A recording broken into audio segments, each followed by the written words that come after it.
Graças a paz, irmãos. Vamos iniciar a nossa escola bíblica dominical. Hoje, o nosso último estudo no livro de Neemias, capítulo 13, né? Se você puder já abrir sua Bíblia aí, deixar ela aberta. Nós vamos lendo os versículos conforme a gente for passando aí pela história aí, certo? Nosso 21º estudo, tá? Do livro de Neemias. 13 capítulos, né? E foram 21 estudos para nós terminarmos, ok? Antes de nós entrarmos aí já na exposição, né? A título de introdução, o tema do capítulo 13 é para falar sobre a restauração da aliança, né? Neemias ele volta para Suzã, aqui neste capítulo, como ele havia prometido, né, para o rei Artaxerxes, quando o rei liberou ele para que ele fosse a Jerusalém.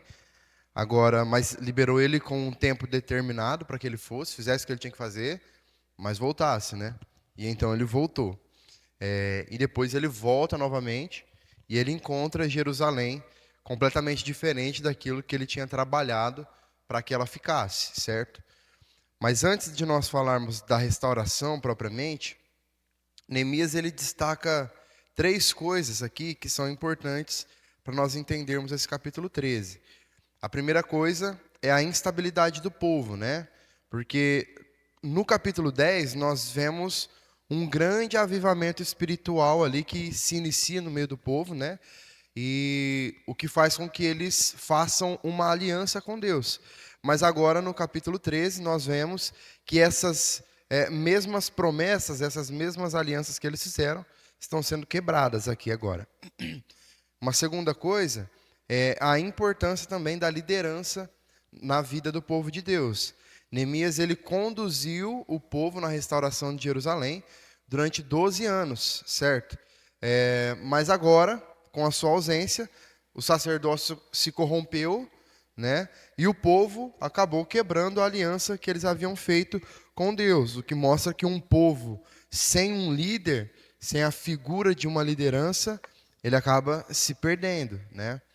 E uma terceira questão é que a única maneira de restaurar a aliança quebrada é com uma volta para a palavra, certo? Para as leis de Deus.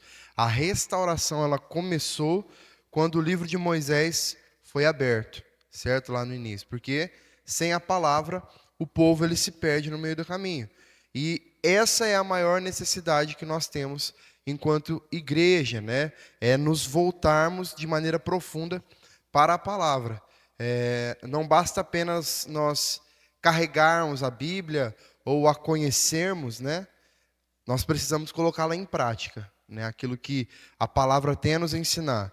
Nós precisamos saber, nós precisamos conhecer daquilo que a palavra nos ensina, mas para além disso, nós precisamos praticar, né? Que é isso que faz a diferença para o nosso aprendizado, né? Bom, uma primeira questão então que é abordada por Neemias, aí no capítulo 13, dos versículos de 1 a 3, é sobre a ameaça do ecumenismo. O que é o ecumenismo? O ecumenismo é a intenção de unir diferentes denominações cristãs, certo? Respeitando as doutrinas aí fundamentais de cada tradição, mas uma união entre elas. Esse movimento, o movimento ecumênico, né, como é dito, ele é entendido como um chamado para a reconciliação entre os cristãos, certo? Trazendo uma ênfase aí para a importância da unidade da igreja enquanto corpo de Cristo. Então, por exemplo, católicos e evangélicos se unindo ali, respeitando cada um as doutrinas essenciais, né, uns dos outros, mas trabalhando juntos em união, certo? Só que Neemias ele vai mostrar alguns aspectos sobre essa questão aqui do ecumenismo. E o primeiro deles que ele aborda é que o ecumenismo é uma mistura proibida por Deus, certo? Versículos 1 e 2, vamos ler. Diz assim: naquele dia, o livro de Moisés foi lido para o povo, e nele achou-se escrito que os amonitas e os moabitas não deveriam jamais entrar na congregação de Deus, porque não tinham ido ao encontro dos filhos de Israel com o pão e água. Em vez disso, contrataram Balaão para amaldiçoar. Mas o nosso Deus transformou a maldição em bênção. Então, a proibição aqui, irmãos, essa proibição que Deus faz, da união aqui das religiões, no caso, naquele momento, não é uma questão racial, não é uma questão que está relacionada às pessoas, mas sim uma questão estritamente religiosa, certo?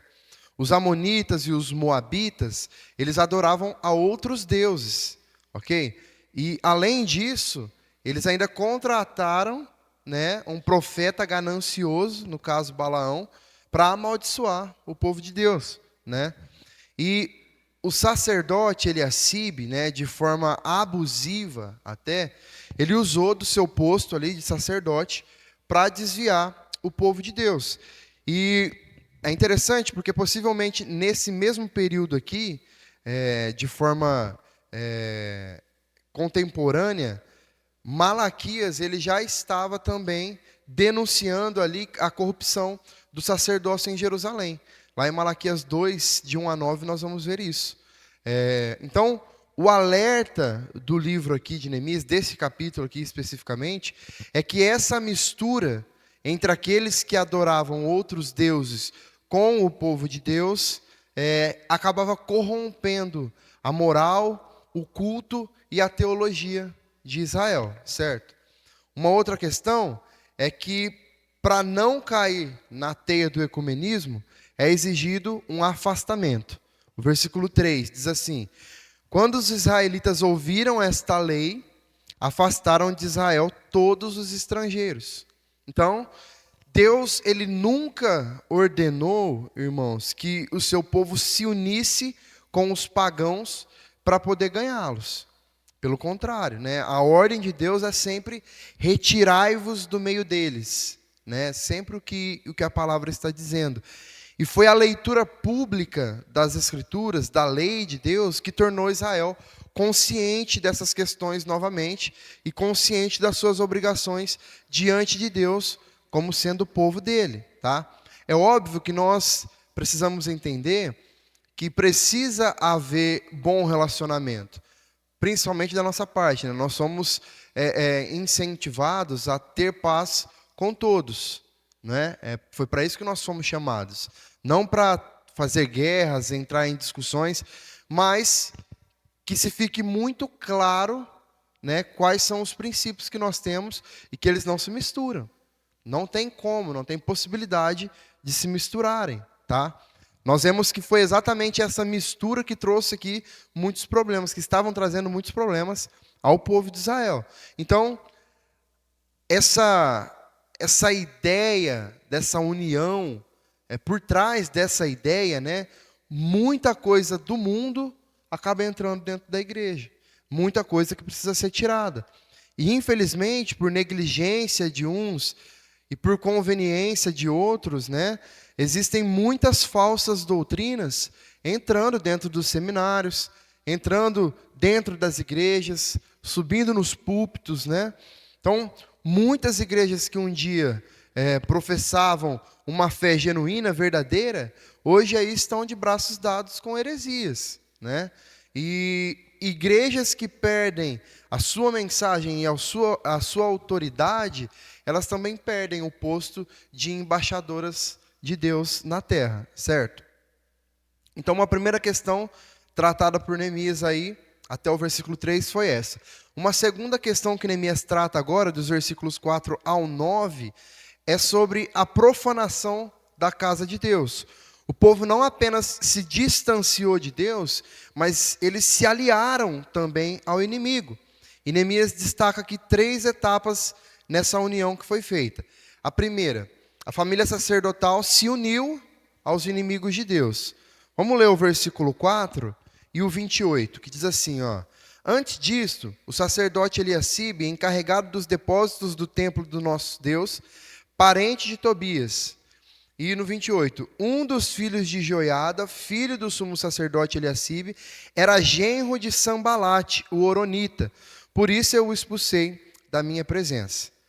Eliacibe, parente de Tobias, certo? E o genro aqui de Joiada, que era o filho de Eliacibe, o sumo sacerdote. Então o negócio estava tudo misturado aqui já. Né? O povo de Deus já estava em completa união com os pagãos, com aqueles que não eram povo de Deus.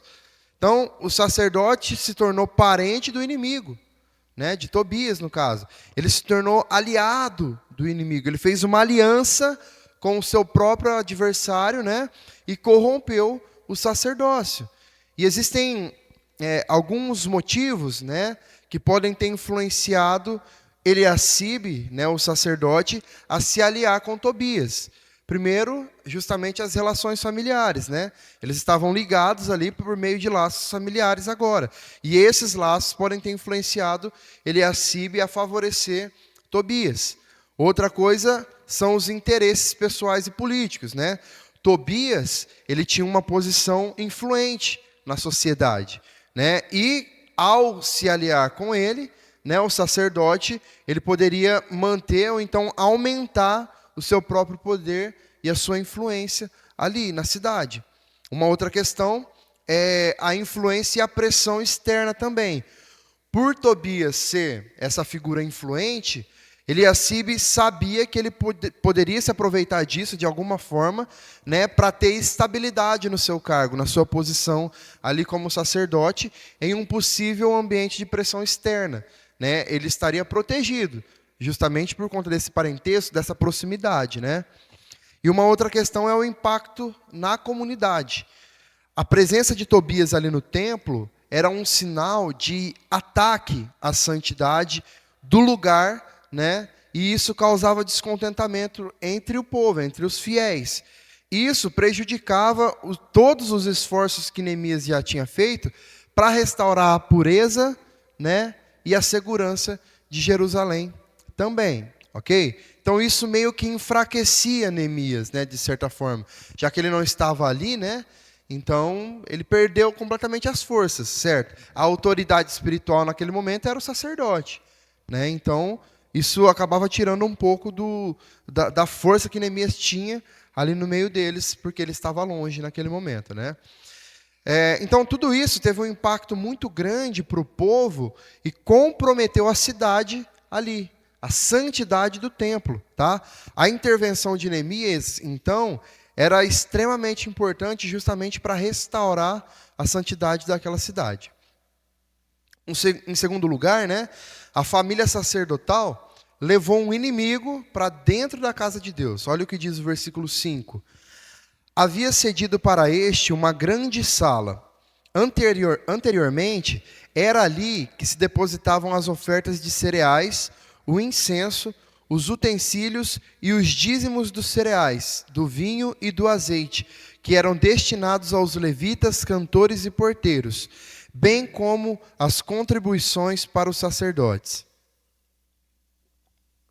Então, irmãos, como se já não bastasse o parentesco entre eles, né, que Eliacibe havia construído, né, ele ainda levou Tobias para dentro do templo, para dentro da casa de Deus. E aparentemente, ele substitui então os sacerdotes, os levitas do templo, por esse homem que perseguia o povo de Deus, né, com muita veemência, né?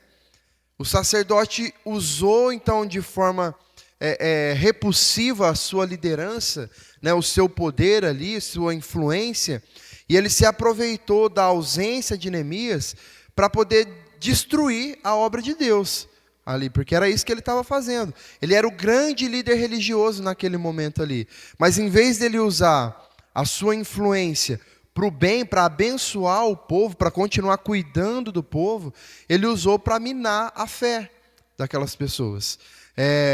Uma frase dita por um teólogo, né, muito conhecido, que é o Charles Spurgeon, ele diz que o maior instrumento de Satanás dentro da igreja é um líder sem piedade. Naquele momento, Eliacibe era esse líder sem piedade, sem o temor de Deus, né, que estava trazendo para dentro do templo o seu inimigo, por interesses pessoais, por ganância, por o seu ego ser alimentado, certo? E em terceiro lugar, a família sacerdotal beneficiou o próprio inimigo e contaminou a casa de Deus. Os versículos de 6 a 9 diz assim: Mas quando isso aconteceu, eu não estava em Jerusalém, Neemias dizendo, porque no 32º ano de Artaxerxes, rei da Babilônia, eu tinha voltado para junto do rei. Mas depois de certo tempo, pedi licença ao rei e voltei para Jerusalém. Então soube do mal que Eliacibe havia feito para beneficiar Tobias, cedendo-lhe uma sala nos pátios da casa de Deus. Isso me deixou tão irritado que atirei todos os móveis de Tobias para fora da sala. Então ordenei que purificassem as salas e coloquei ali outra vez os utensílios da casa de Deus, como as ofertas de cereais e o incenso. Bom, o sacerdote aqui fez uma câmara grande para Tobias, exatamente no lugar onde eram depositados os dízimos e as ofertas no templo. Os dízimos e as ofertas aqui do sacerdócio estavam sendo desviados para Tobias. Percebe a gravidade disso, irmãos? É a mesma coisa que nós trazemos os nossos dízimos aqui e esses dízimos forem desviados para uma pessoa especificamente, né, para beneficiar uma pessoa especificamente. Isso é grave, isso é corrupção dentro da casa de Deus. Então, por causa disso, os obreiros ali do templo, por falta de sustento, né, eles precisaram fugir para os campos, né, e o inimigo se instalou dentro da casa de Deus. Isso vai falar no versículo 10. O verbo fugir do versículo 10 indica fugir de uma perseguição mesmo, tá? E isso deixa a situação ainda mais vergonhosa, porque ser conivente já era um pecado muito grande, né?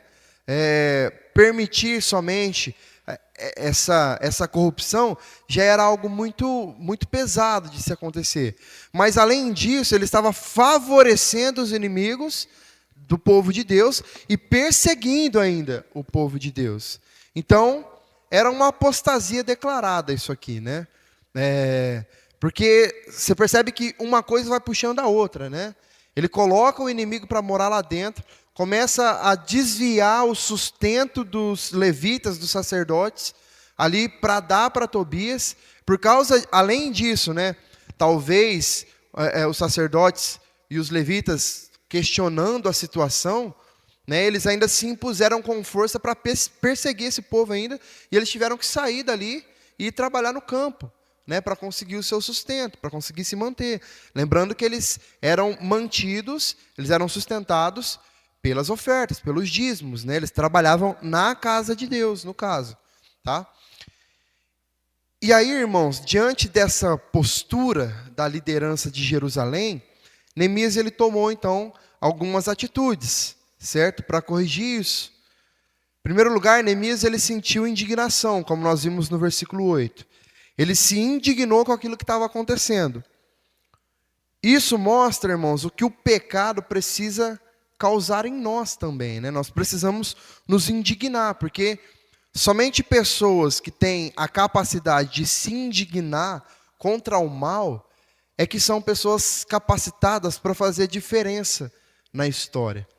Nós pegarmos, por exemplo, a história do grande teólogo, pastor alemão, né, o Dietrich Bonhoeffer. Ele se opôs ao regime nazista, ali na pior era desse regime na Segunda Guerra Mundial. Ele se colocou contra ali a perseguição aos judeus, né, feita por Hitler, e ele resistiu de forma brava, né, escrevendo de forma extensiva ali sobre a necessidade de agir contra aquela tirania. E por causa disso, ele foi executado, né, pelas suas ações. Só que as suas obras, a sua influência, continua sendo muito viva na teologia cristã e na ética dos nossos dias, ainda até hoje.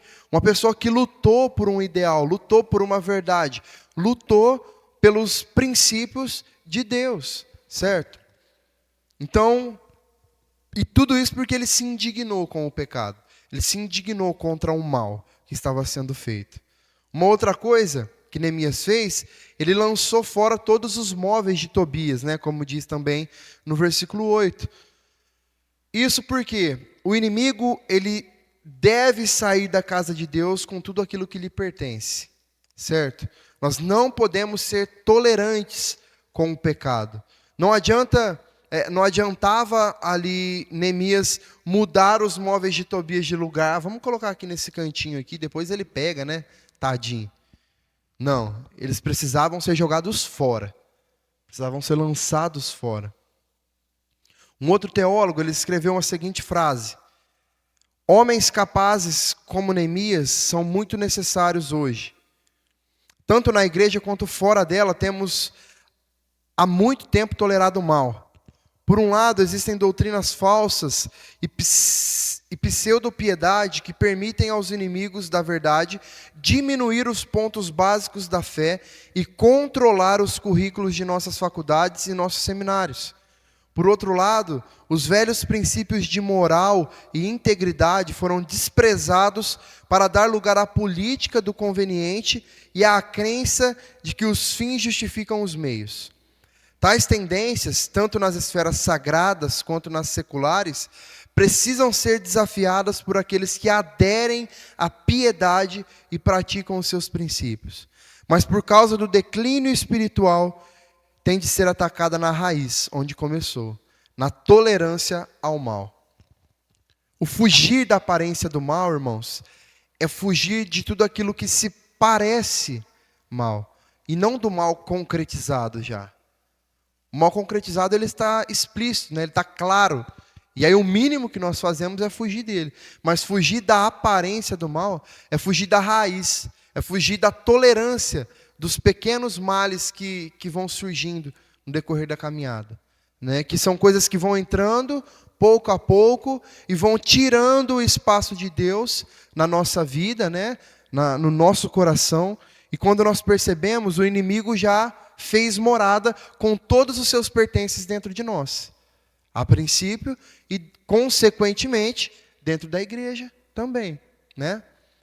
Em terceiro lugar, Neemias, ele purificou as câmaras da casa de Deus. A casa de Deus precisa ser um lugar consagrado, exclusivo para o serviço de Deus. E quando nós falamos em casa de Deus, nós não falamos apenas em templo onde nós nos reunimos como igreja para adorar. A primeira casa de Deus somos nós. É onde o Espírito Santo habita. Então, nós precisamos ser um lugar consagrado, exclusivo para o serviço de Deus. Porque a partir do momento em que nós estivermos vivendo essa vida de santidade e de purificação, a consequência é que a igreja também experimente disso, né? Porque será a união de santos, verdadeiramente, né? Se nós nos lembrarmos, Jesus, ele expulsou do templo aqueles comerciantes, né? Porque eles estavam fazendo da casa de Deus um mercado. Eles viam o templo não como uma casa de oração, mas como um mercado para fazer bons negócios. E esse mal ameaça as igrejas da atualidade ainda, né? Há muitos líderes que transformam o púlpito num balcão de loja, que transformam a igreja num comércio, o evangelho num produto, os crentes em clientes. E essa profanação da casa de Deus precisa ser reprovada com vigor, né? Nós precisamos lutar contra isso, sim, né? Às vezes a gente se coloca numa de, não, mas é um ungido do Senhor, não pode ser tocado. Mas, irmãos, aqueles que trabalham de forma contrária à palavra não são ungidos do Senhor. Não é porque eles foram colocados em um cargo. O sacerdote aqui também havia sido colocado em um cargo. Ele estava em um cargo. E o que ele estava fazendo? Estava certo as ações dele? Eram certas as ações dele? Não eram. Neemias chegou e acabou com a palhaçada. Ponto final. O grande líder espiritual de Jerusalém naquele momento era o sacerdote. Mas quando Neemias chega e vê o que o sacerdote está fazendo para o povo, com o povo, ele acaba com aquilo. Nós precisamos sim nos levantar contra aqueles que trabalham de forma contrária à palavra. E ponto final. Não é errado, não é pecado. Pecado é ser negligente. Pecado é ser conivente com o pecado do outro. Porque dessa forma, aqui, irmãos, o povo seria levado para fora da cidade de Deus e logo, logo, aquela cidade seria completamente destruída novamente. Certo? Então, depois disso, né? Depois dele chegar ali, expulsar Tobias, tirar todas as coisas de Tobias de dentro do templo, então ele restaura, ele traz de volta para a casa de Deus os utensílios da casa de Deus, para que as ofertas fossem novamente levadas. Isso deixa claro que nós devemos dar a Deus o que é de Deus, certo? Depois, entre os versículos 10 e 14, Neemias fala sobre a dispersão dos obreiros, né? Os obreiros, eles estavam abandonando ali o ministério, se envolvendo em outras atividades, porque a casa de Deus já estava desamparada. Isso nos traz algumas lições. Em primeiro lugar, que a igreja que deixa de cumprir o seu papel, os dízimos e as ofertas são retidos, né? Versículo 10 diz assim: também soube que as porções dos levitas não estavam sendo dadas a eles, de maneira que os levitas e os cantores que faziam o serviço tinham fugido cada um para o seu campo. Os dízimos levados pelo povo à casa de Deus estavam sustentando Tobias, e não os obreiros, certo? Não os trabalhadores do templo. Então, os sacerdotes, os levitas e os cantores, eles deixaram ali o seu posto, né? E o povo passou, então, a reter os dízimos e as ofertas, a não dar mais os dízimos e as ofertas. Antes do cativeiro, né, o povo trazia o dízimo para subornar a Deus. Agora eles retinham o dízimo e roubavam a Deus.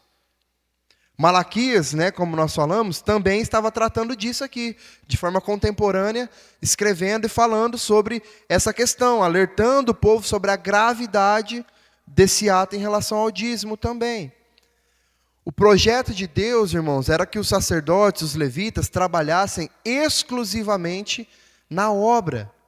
Eram para eles serem sustentados através do trabalho na obra.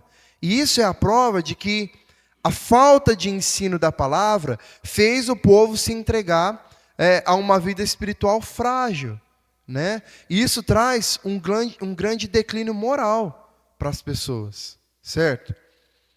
Em segundo lugar, quando os obreiros de Deus abraçam a vontade de Deus, o povo responde com fidelidade nos dízimos.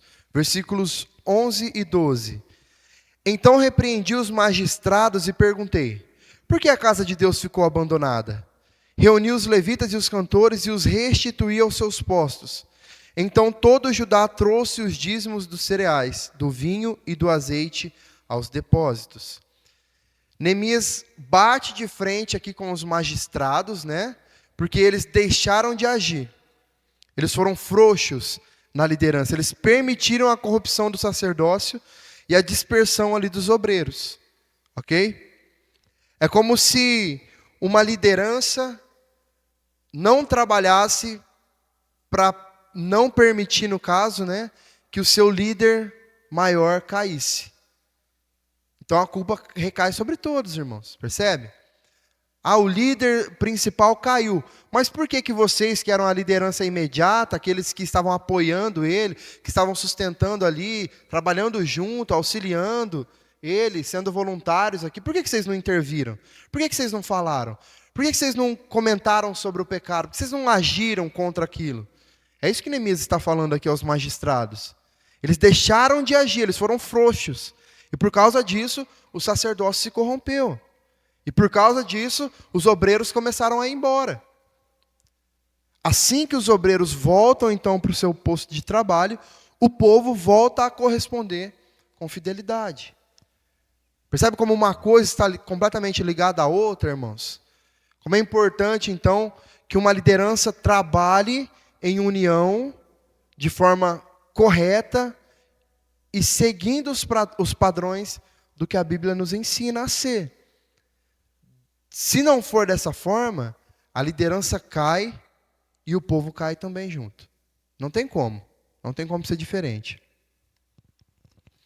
Em terceiro lugar, a administração financeira na igreja precisa ser feita com integridade e transparência. Olha o que diz o versículo 13. Por tesoureiros dos depósitos, pus Selemias, o sacerdote, Zadok, o escrivão, e um levita chamado Pedaías. Como assistente deles, pus Anã, filho de Zacur, filho de Matanias. Estes homens foram achados fiéis e ficaram encarregados de distribuir as porções entre os seus irmãos.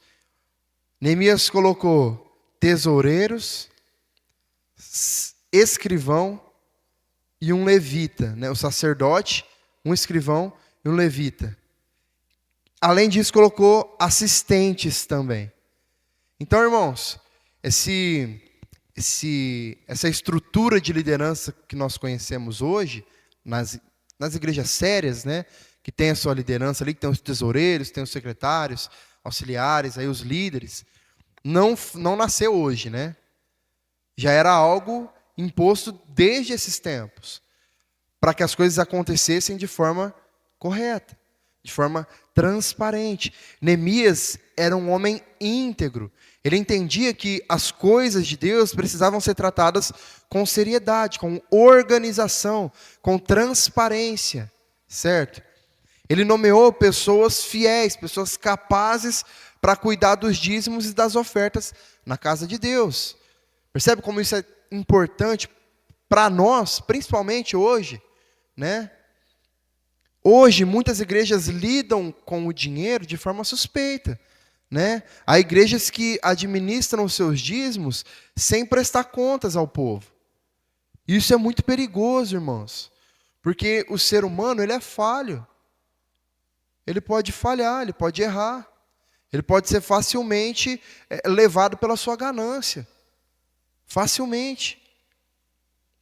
Então, sem integridade, sem uma transparência, as coisas podem ficar perigosas. E essas práticas certamente não têm amparo da palavra. Pelo contrário, a Bíblia está aqui nos ensinando a colocar pessoas responsáveis para trabalhar na administração da casa de Deus também. Ok? Dos versículos 15 ao 22, Neemias vai destacar a profanação do dia do Senhor.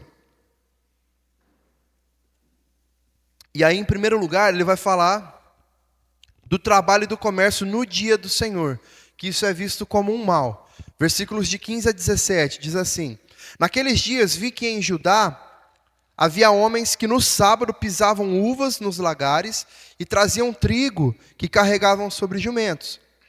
Também no dia de sábado traziam para Jerusalém vinho, uvas e figos e todo tipo de cargas. Protestei contra eles por venderem alimentos nesse dia. Também moravam em Jerusalém homens de Tiro, que traziam peixes e todo tipo de mercadorias que no sábado vendiam aos filhos de Judá e em Jerusalém. Repreendi os nobres de Judá e lhes disse: Que coisa errada é essa que vocês estão fazendo?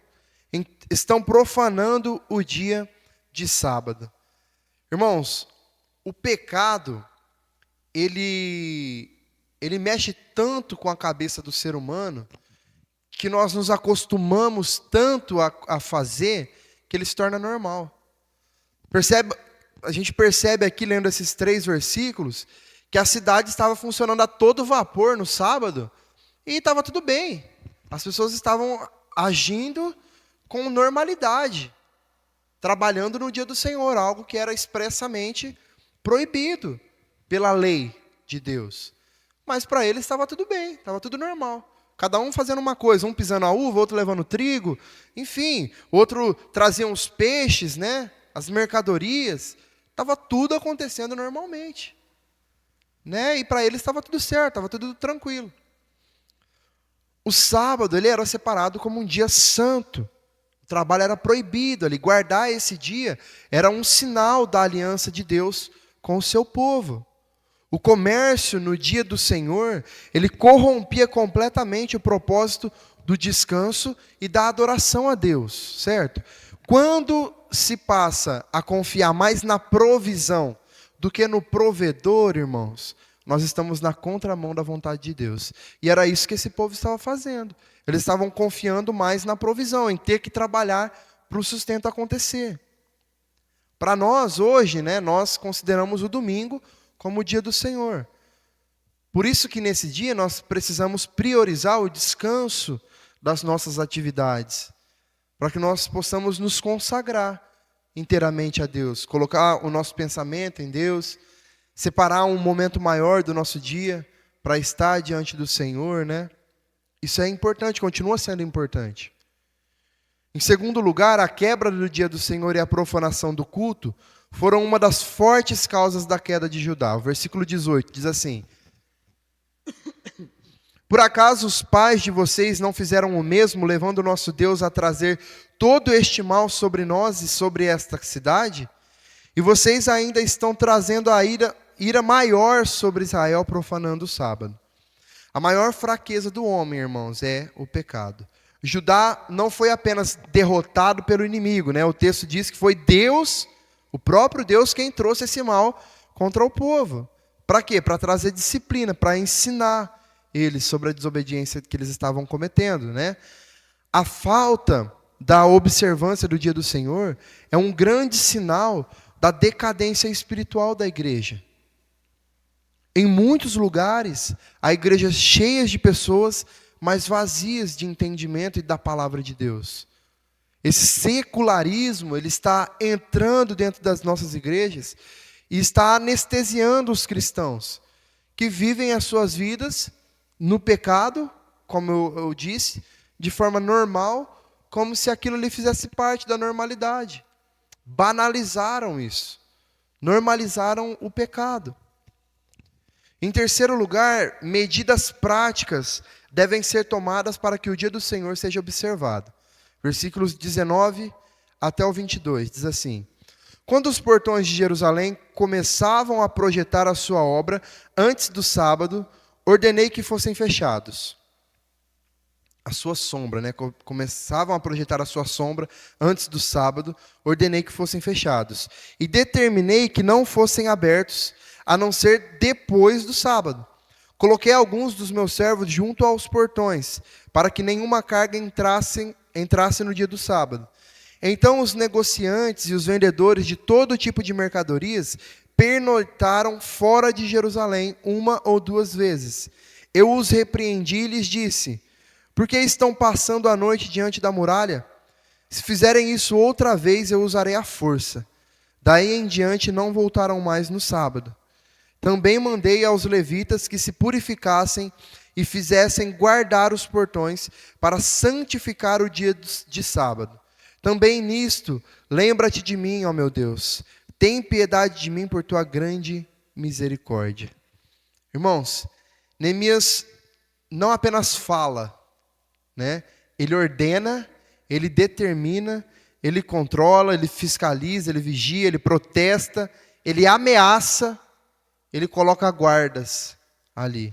Ou seja, ele age, ele toma atitudes, ele não apenas ensina, ele toma medidas práticas para que o mal seja eliminado completamente do meio deles.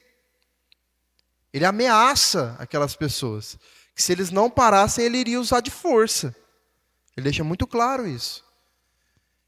E uma das maiores causas do secularismo na igreja hoje é justamente essa quebra da observância do dia do Senhor.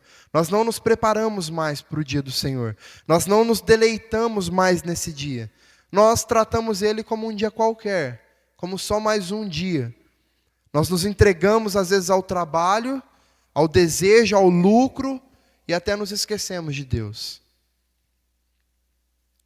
E depois, na última parte, então, do capítulo, Neemias ele vai tratar sobre o perigo do casamento misto, dos versículos 23 ao 29. E, em primeiro lugar, ele mostra que o casamento misto ele está em desacordo com o propósito de Deus para o seu povo. Versículo 27 diz assim: será que devemos dar ouvidos a vocês para fazermos todo este grande mal, sendo infiéis ao nosso Deus, casando com mulheres estrangeiras? O casamento misto, irmãos, ao longo dos séculos, sempre foi considerado uma prática que trouxe problemas para o povo de Deus. Os judeus, eles estavam se casando com mulheres que adoravam a deuses estranhos. O versículo 26 diz assim: não foi por causa disto que Salomão, rei de Israel, pecou? Entre muitas nações não havia rei semelhante a ele.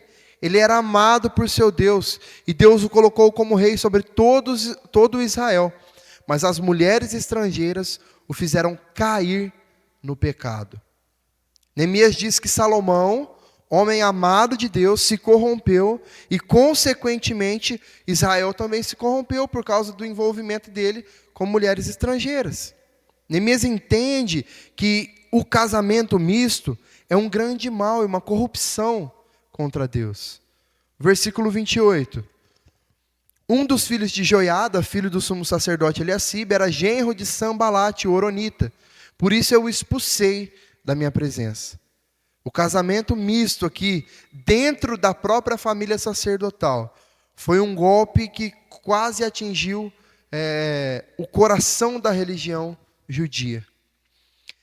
E isso, irmãos, porque ele corrói a base do casamento. O lar deve ser a base da sociedade toda, a estrutura sobre a qual uma nação inteira se constrói. Em segundo lugar, Neemias alerta que o casamento misto desenvolve uma educação deficiente dos filhos. Versículo 24 diz assim: e seus filhos falavam metade das palavras na língua de Asdod, ou na língua de seu respectivo povo, mas não sabiam falar a língua dos judeus. Havia um profundo desvio espiritual no lar. As mães criavam os seus filhos conforme os seus próprios costumes pagãos, o que causava ignorância espiritual. Os filhos do casamento misto, eles já cresciam com a linguagem e com os costumes mistos também. Eles ficavam divididos, porque eles recebiam uma orientação dupla. Eles ficavam espremidos ali por uma tensão espiritual dos seus pais. Vamos pensar naquilo que diz Provérbios 22:6. Ensine a criança no caminho em que deve andar, e ainda quando for velho, não se desviará dele. O livro de Provérbios não é um livro de promessas, certo? Mas um livro de sabedoria, um livro de conselhos. Ou seja, significa que quando nós seguimos os conselhos que estão ali, as chances das coisas acontecerem como estão escritas ali são maiores do que se nós não obedecermos, se nós não seguirmos esses conselhos. Pensando na questão dos filhos, por exemplo, não é algo que depende unicamente da educação que eles recebem dos pais. Porque a partir do momento em que eles aprendem a tomar decisões, eles também se tornam responsáveis por aquilo que eles fazem. E como nós sabemos, a salvação é individual, certo? Só que as chances de uma criança que é educada nos caminhos do Senhor permanecer nos caminhos do Senhor são muito maiores do que quando ela é criada fora, com uma mentalidade mundana. Por isso, o incentivo aqui de Neemias.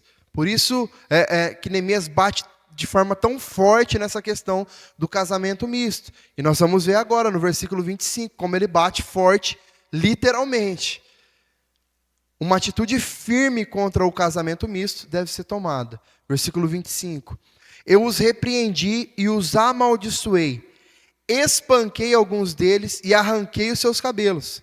E os fiz jurar em nome de Deus, dizendo: não deem mais as suas filhas em casamento aos filhos deles, nem escolham mais as filhas deles para os seus filhos ou para vocês mesmos. Neemias amaldiçoa, espanca, arranca os cabelos, Bem tranquilo, né? O tratamento de Neemias aqui.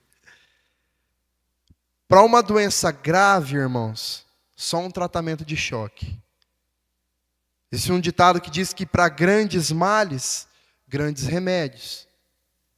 Estava em jogo aqui, por que era tão importante isso? Porque estava em jogo a linhagem do próprio Messias. E o povo de Israel deveria cuidar disso. Por isso que nós precisamos orientar e agir para que os nossos jovens, os nossos adolescentes, tenham um propósito firme nos seus corações de se relacionarem com pessoas que tenham aliança com Deus. Certo? Hoje nós temos ali 2 jovenzinhos só, né? Então aí, Marcelo, Mariana, qualquer coisa, pode arrancar os cabelos, né? É isso, irmãos. É lógico, né? Não significa que nós precisamos agir literalmente como Neemias agiu aqui, né? Com ações agressivas, né? Mas nós precisamos sim agir com autoridade, com seriedade, com as coisas de Deus. Porque senão, acontece o que aconteceu aqui. Porque senão, a casa de Deus será levada à corrupção. A casa de Deus começará a profanar aquilo que é de Deus. Ok? Vamos para as nossas aplicações. Em primeiro lugar, a necessidade da vigilância na vida espiritual. Assim como Neemias encontrou desvios na obediência do povo no seu retorno a Jerusalém, nós também podemos nos desviar do caminho, se nós não estivermos atentos. A vigilância, essa vigilância espiritual, envolve manter comunhão constante com Deus, por meio das práticas espirituais, por meio da oração, por meio da leitura da Bíblia, certo? Por meio da participação nas atividades da igreja. Sem essa vigilância, irmãos, nós permitimos que práticas e comportamentos que não agradam a Deus se infiltrem nas nossas vidas, assim como aconteceu com os israelitas. A história de Neemias, ela retrata aqui que o relaxamento na vigilância pode levar o povo à corrupção, pode levar à corrupção do nosso coração, assim como aconteceu com Eliacibe, o sacerdote, o grande líder espiritual daquele povo naquele momento, que permitiu que Tobias, inimigo de Israel, ocupasse um espaço que era sagrado. Esse é um alerta sobre a necessidade de nós termos atenção sobre aquilo que nós permitimos entrar nas nossas vidas e nas nossas igrejas. Nós precisamos ser aplicados em proteger a nossa fé e evitar compromissos com o pecado, permanecendo fiéis aos mandamentos, né, aquilo que a palavra diz. Essa vigilância, ela se aplica também à liderança espiritual. Líderes devem sempre estar atentos às necessidades da comunidade e garantir que os padrões de Deus, os padrões da palavra, sejam mantidos no meio do povo. Assim como Neemias, os líderes precisam estar atentos e dispostos a confrontar o pecado, a corrigir erros, mesmo que isso seja impopular, mesmo que isso fira o ego das pessoas. Mesmo que isso, é óbvio, irmãos, que tudo precisa ser feito com sabedoria, em amor, com a intenção correta de corrigir para que uma vida não se perca. Mas precisa ser feito. Isso reforça a importância de uma liderança comprometida com a verdade, com a palavra, com a retidão. Nós nunca seremos cobrados por Deus de cobrar as pessoas baseados no que a Bíblia diz. Nós seremos cobrados se nós cobrarmos baseado em algo que a Bíblia não diz, ou se nós omitirmos a cobrança, se nós nos omitirmos, às vezes só para não criar caso. Imagina só se Neemias chegasse ali, visse aquilo acontecendo e falasse: deixa, né, vamos, melhor não criar caso, porque vai trazer polêmica, vai causar um tumulto aqui, né? que o povo vai pensar, né? Que coitado do Eliacibe, né? Ele tem boas intenções ali, ele está com medo de perder o posto dele, né? Está com medo aí, talvez, de não ter mais a atenção de uma pessoa importante, né? É importante uma pessoa grande, assim como Tobias, influente, estar dentro da casa de Deus, né? É importante. Quantos se corrompem com isso hoje? Uma grande figura, uma figura importante que entra dentro de uma igreja e, de repente, essa figura importante começa a ter privilégios, começa a ser tratado de maneira especial, diferente. E aí os outros começam a ser tratados com um rigor maior, começam a ser tratados com diferença, com menos privilégios, com menos amor, com menos cuidado. Isso faz com que eles vão saindo da igreja, assim como aconteceu com o povo aqui, com os sacerdotes, com os levitas, que foram saindo. Em segundo lugar, a importância da santificação e da separação do mundo. A decisão de Neemias de purificar o templo e de restabelecer as práticas do sábado ali, é um exemplo de como nós devemos nos separar das influências que podem nos afastar de Deus, né? A santificação é um processo contínuo de se afastar do pecado e se aproximar de Deus. Santificação é todo dia. Santificação não tem um ápice. Não, aqui cheguei no ápice da santificação. Se a gente pensar isso, já prova que a gente está lá embaixo ainda. A gente nem começou a se santificar ainda, né? Porque a gente já encheu o nosso coração de orgulho, né? de ego, enfim. A purificação do templo, irmãos, significa a purificação das nossas próprias vidas. Quando Neemias chega ali, expulsando o inimigo, tirando tudo que era dele, dali de dentro, e restaurando os utensílios novamente dentro do templo, mostra como nós devemos agir nas nossas vidas, certo? Nós devemos arrancar de dentro de nós o inimigo e tudo aquilo que pertence a ele e reestabelecer dentro de nós aquilo que é do Senhor. Os elementos santos da casa de Deus. Certo? Essa santificação envolve também o uso do tempo, dos recursos, de maneira que honre a Deus. Nós interpretamos a guarda do sábado como um chamado de Deus para reservarmos um tempo para adoração a Ele e para o descanso também. Em uma sociedade hoje que valoriza o trabalho e o consumo, né, manter esse princípio de ter tempo para Deus, tempo de qualidade, nos lembra da nossa dependência de Deus. Nos lembra que nós precisamos do Senhor, da nossa necessidade de nos afastarmos das pressões deste mundo e focar naquilo que é eterno. É o que nós precisamos fazer. E por último, em terceiro lugar, precisa haver seriedade na correção para que haja uma vida de fé genuína. Neemias, ele não hesitou em tomar medidas drásticas, medidas severas, né, para corrigir aqueles que estavam violando a aliança com Deus. Aqueles que se casaram com mulheres estrangeiras, né, por exemplo. O versículo 25, ele destacou exatamente essa importância de tratar com seriedade qualquer ação que possa comprometer a santidade e a pureza da congregação.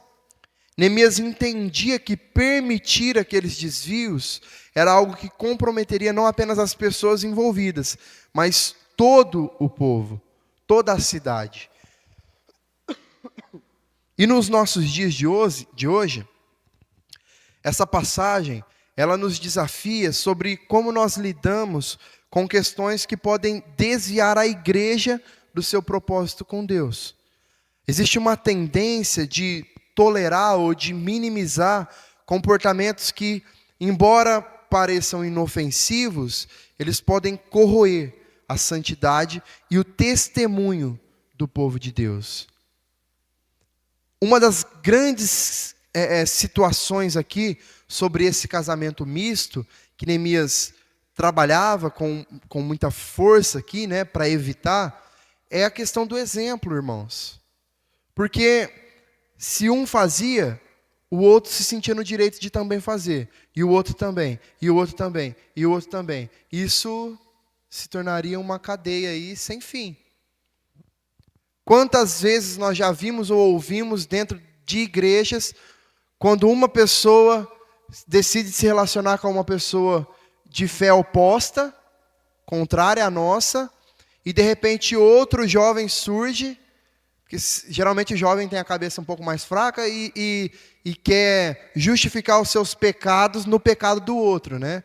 Não pensa que se o outro está indo para o inferno ele vai também. Não, pensa que se ele pode eu também posso. É sempre a justificativa que nós ouvimos, né? E quantas vezes nós vimos isso acontecer? Um começa a se relacionar com um que é de fora e de repente o outro se vê no direito de também fazer. E o outro também, e o outro também. E quando você vê, está todo mundo dentro, mas fora da igreja. As pessoas estão aqui, exercendo cargos, exercendo funções, ministérios, mas com seus corações longe. As suas práticas não condizem com as práticas do povo de Deus mais. Os costumes do que é de fora estão entrando para dentro. E a casa de Deus está cheia do inimigo e dos utensílios dele. Já não há mais espaço para Deus, para o que é santo e para aquilo que é de Deus. Então a seriedade de Neemias em confrontar esses desvios, irmãos, nos ensina que não só nessa área específica, tá, de relacionamentos, mas em todas as áreas do secularismo entrando dentro da igreja, nos ensina que a disciplina dentro da igreja, quando aplicada com amor e com justiça, é essencial para preservar a integridade espiritual e o testemunho do povo. Precisa acontecer. A disciplina ali de Mateus 18, ela precisa ser exercida por nós, enquanto liderança, enquanto líderes, né? Assim como Neemias tomou medidas drásticas ali para alinhar o povo à vontade de Deus, nós somos chamados também a examinar, a corrigir com seriedade as áreas das nossas vidas que podem estar em desacordo com os ensinamentos de Deus. A nossa fidelidade a Deus deve ser demonstrada, não apenas em palavras, mas em ações que refletem um compromisso sério com a santidade que Deus exige de nós. Amém? Então, irmãos, Neemias 13 nos ensina a refletir sobre a necessidade da vigilância, da santificação e do arrependimento em nossas vidas também. E todo esse processo de renovação espiritual encontra o seu cumprimento em Cristo. Porque Ele é o nosso grande sumo sacerdote que purifica o templo do nosso coração, que expulsa tudo que é contrário à vontade de Deus. Ele é o cumprimento perfeito da lei. E por meio dele, nós somos capacitados a viver uma vida de santidade, uma vida de separação do mundo. Jesus é quem nos leva a um relacionamento com Deus, onde, através do Espírito Santo, nós somos transformados à sua imagem e semelhança. Então, a vigilância, irmãos, a santificação e o arrependimento não são fardos que nós carregamos. Pelo contrário, são grandes oportunidades que nós temos de sermos conformados à imagem de Cristo, vivendo de maneira que glorifique a Deus em todas as áreas de nossas vidas. Em Cristo, nós encontramos o exemplo perfeito da força que é necessária para que nós vivamos de acordo com a vontade de Deus. Amém?